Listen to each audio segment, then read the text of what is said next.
নমস্কাৰ দৰ্শক নিভাজ সাপোৰ্টৰ যোগেদি মই জয়ন্ত মাধৱ বৰা বনদৰৱ শব্দটোৰ লগত কেতিয়াবা চিনাকি হৈছিল নেকি সৰুতে বেমাৰ হলে মা দেউতা ককা আইতাই অসমীয়া চিকিৎসা কৰাইছিল নেকি কেতিয়াবা বনদৰৱ ব্যৱহাৰ কৰি অতি কঠিন ৰোগৰ পৰা ৰোগী সুস্থ হোৱা দেখিছেনে কোৱা শুনিছেনে কেতিয়াবা কোনোবাই চমৎকাৰ অসমীয়া বনদৰৱ আজি মই আপোনালোকক অসমীয়া চিকিৎসাত বহুলভাৱে ব্যৱহাৰ হোৱা এবিধ গুল্ম প্ৰজাতিৰ ফুলগছৰ ঔষধি গুণৰ কথা সবিস্তাৰে প্ৰকাশ কৰিম আশা কৰোঁ ভিডিঅ'টো চাই ভাল পাব নয়নতৰা ইংৰাজীত পেৰিউইংকেল হিন্দীত সদাবাহাৰ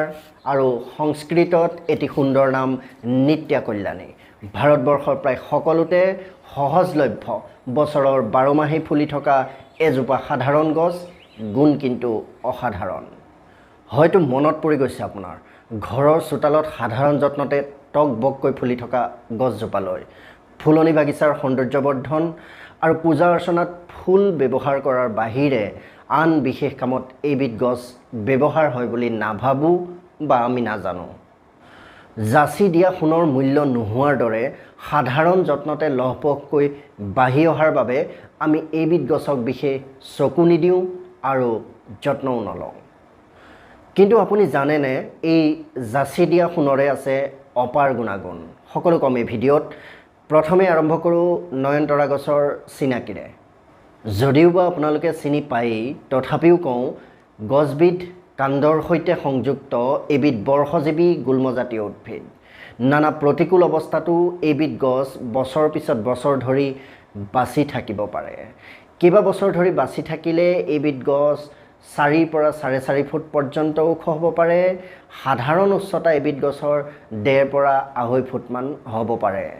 গোলাপী ৰঙৰ ফুলেৰে সৈতে এইবিধ গছ দেখিবলৈও মনোমোহা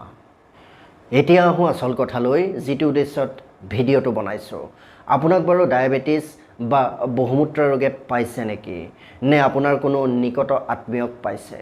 যদি পাইছে মই দিয়া ৰেমেডিটো এবাৰ চেষ্টা কৰি চাওকচোন ভাল পাব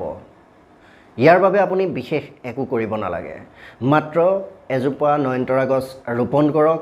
আৰু তাৰ দুটাকৈ সতেজ পাত প্ৰতিদিন ৰাতিপুৱা খালী পেটত চুবাই খাওক ৰ'ব খোৱা আৰম্ভ কৰাৰ আগত ছুগাৰ লেভেল চেক কৰক এসপ্তাহ খাওক পুনৰ চেক কৰক আৰু মোক কমেণ্ট কৰি জনাওক আশা কৰোঁ ভাল ফলাফল জানিব পাৰিম যদি আপুনি পাত খাবলৈ অসুবিধা পায় নয়নতৰা গছৰ কেইপাহমান ফুল একাপ গৰম পানীত ভিজাই থৈ 10 মিনিটমান পিছত পানীখিনি খাওক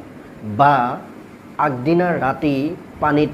ভিজাই থৈ পিছদিনা পুৱা খালী পেটত সেই পানী খাওক কাম একেই কৰিব আৰু অকণ প্ৰক্ৰিয়াশীলভাৱে নয়নতৰাক ঔষধ হিচাপে ল'ব বিচাৰিলে নয়নতৰাৰ সতেজ পাত ৰ'দত শুকুৱাওক গুড়ি কৰি পাউডাৰ কৰক বায়ু সোমাব নোৱাৰাকৈ এটা সাফৰ থকা ভাল বটলত ৰাখক আৰু খালী পেটত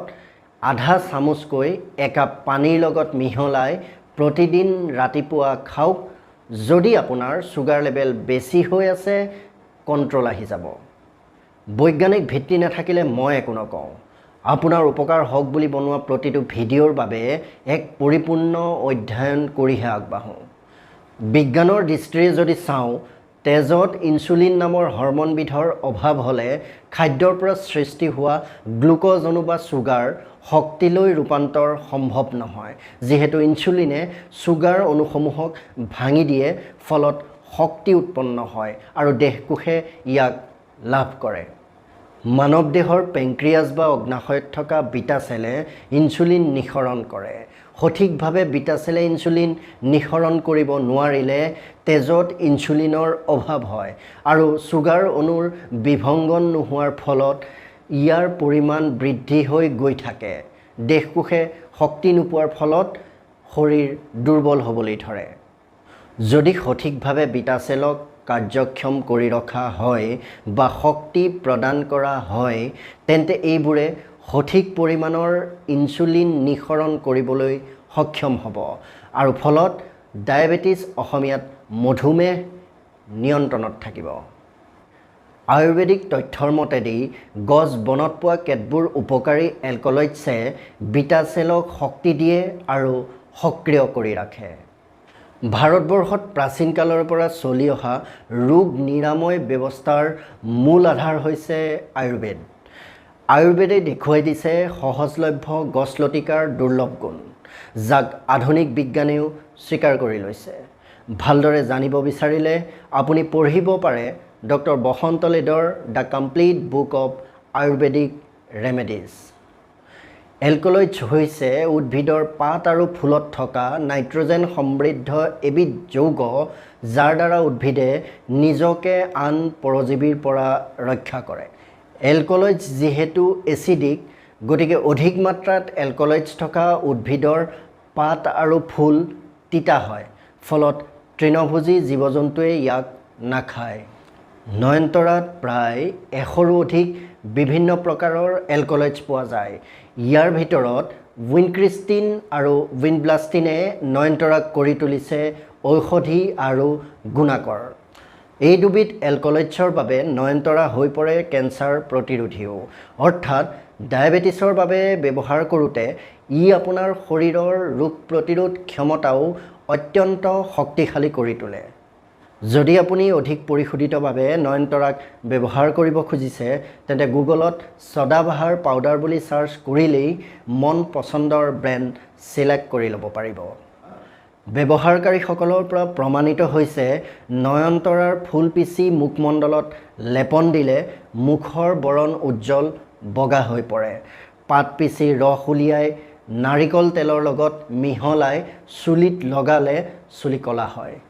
শৰীৰৰ কটা চিঙা, এলাৰ্জি ধৰণৰ খজুৱতি, পোক পৰুৱাই কামোৰা আদিত পাত পিচি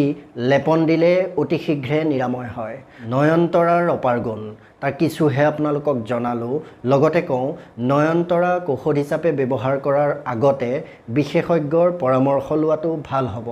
যাৰ দ্বাৰা নয়নতৰা ব্যৱহাৰ কৰাৰ ফলত হ'ব পৰা পাৰ্শ্ব প্ৰতিক্ৰিয়াৰ বাবে আপুনি আগতীয়াকৈ ব্যৱস্থা ল'ব পাৰিব। ভিডিঅ'টো চাই কেনে পালে? ভিডিঅ'টোৰ পৰা যদি কিবা অকণমান নতুন তথ্য পালোঁ বুলি ভাবে, তেন্তে চেনেলটো ছাবস্ক্ৰাইব কৰিব, লগতে স্বাস্থ্য সম্পৰ্কীয় নতুন ভিডিঅ'ৰ বাবে বেল আইকনটো টিপি থ'ব। ধন্যবাদ।